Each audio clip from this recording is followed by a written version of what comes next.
तर आज आपण कार्बन फायबर शूजचं बघणार आहे। तर आज एक गोष्ट सांगतो, मला मार्केटमध्ये दुकानात गेलं ना तर लई पोरं भरतीसाठी कार्बन फायबर शूज यूज करते।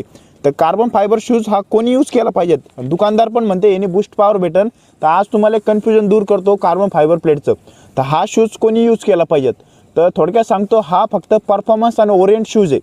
तर हा शूज कोणी यूज केला पाहिजेत, तर जे हाफ 5 किलोमीटर किंवा 10 किलोमीटर हाफ मॅरेथॉन फुल मॅरेथॉन हे करते ना, त्यांच्यासाठी हा शूज यूज होतो का। आणि ज्यांचा स्पेस रनिंगमध्ये 4 मिनिटच्या आतमध्ये पर किलोमीटर, ते पण तेच हा शूज यूज करू शकते। कारण की ज्याचा रनिंग फॉर्म किंवा रनिंग पळायची टेक्निक आणि म्हणजे रनिंग एकदम प्रोफेशनल रनर आहे, त्यांनी यूज केला पाहिजेत।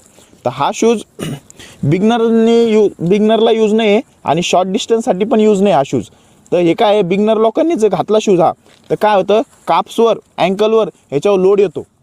आणि हा शूज डेली यूजसाठी पण नाही। डेली यूजसाठी जर घातला तुम्ही तर एक तर लवकर खराब होईल तो शूज, आणि दुसरी गोष्ट झालं ना, तुमच्या पायाला काय ओव्हरलोड करून टाकेन। त्याच्यामुळे तुमचा ओव्हरलोड म्हणजे पायाचा रनिंगचा परफॉर्मन्स खराब होईल आणि तुम्हाला इंजरी व्हायची शक्यता जास्त राहते। त्याच्यामुळे हा शूज फक्त लॉंग डिस्टन्ससाठी आणि जे प्रोफेशनल येतात त्यांचा रनिंग फॉर्म ओके ते यूज करू शकते। तर ही गोष्ट नक्की लक्षात ठेवा।